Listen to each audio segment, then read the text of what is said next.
Okay, I want to quickly take you through the process of backing up to a flash drive.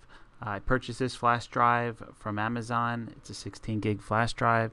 All you need to do is plug it into one of your USB ports on your machine, and after a while it'll recognize the USB drive and you will be able to access this drive. So I'm going to go through that. I'm going to take my USB and plug it in.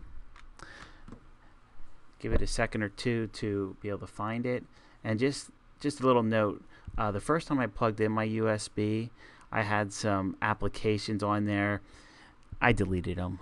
Depending on what type of USB drive you buy, there might be some software already on it.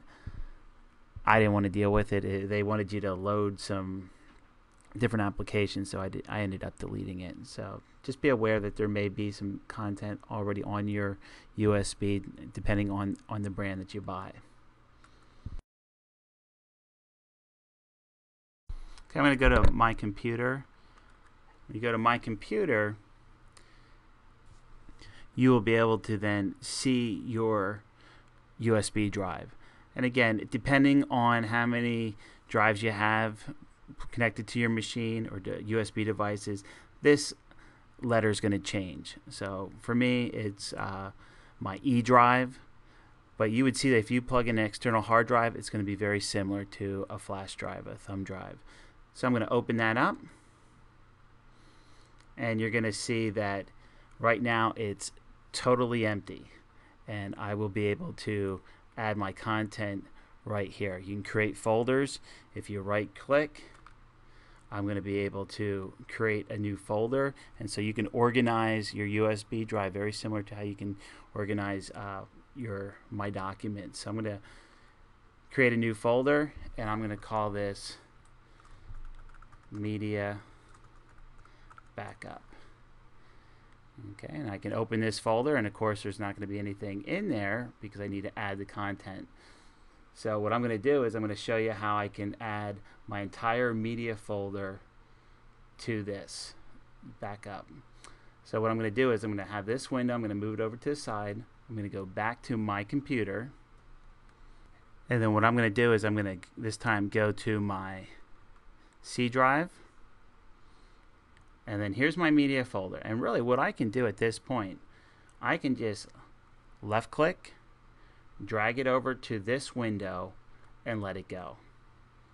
And it's going to take a while, especially depending on how much content you have, to be able to transfer that entire content over to the USB drive or your external hard drive. When this is finished, when I receive my new computer, I'll be able to take that drive, plug it into my new computer, and then take that content and add it to the hard drive of my new computer. So that's how you back it up. If you have any questions about this, again, please contact me.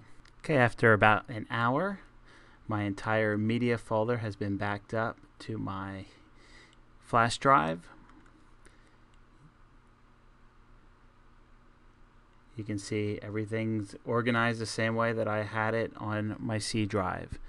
So I can access all my files from my E drive. Everything's backed up. So again, when I get my new machine, I can just place the flash drive into the new machine and be able to copy the contents from my flash drive to my new machine. So everything's backed up. So it's that easy to be able to back up your files.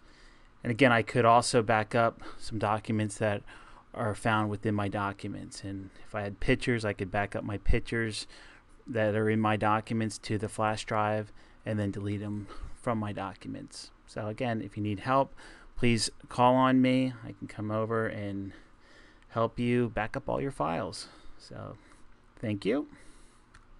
Oh yeah, before I go, let me just show you how you should safely remove your flash drive. So if you go down to your taskbar in the lower right hand corner, you should see this symbol. If not, you may have to expand to see all the icons, but you're looking for a symbol where it's going to allow us to safely remove our hardware. So if I click that, I'm going to be able to safely remove my USB mass storage device, my E drive.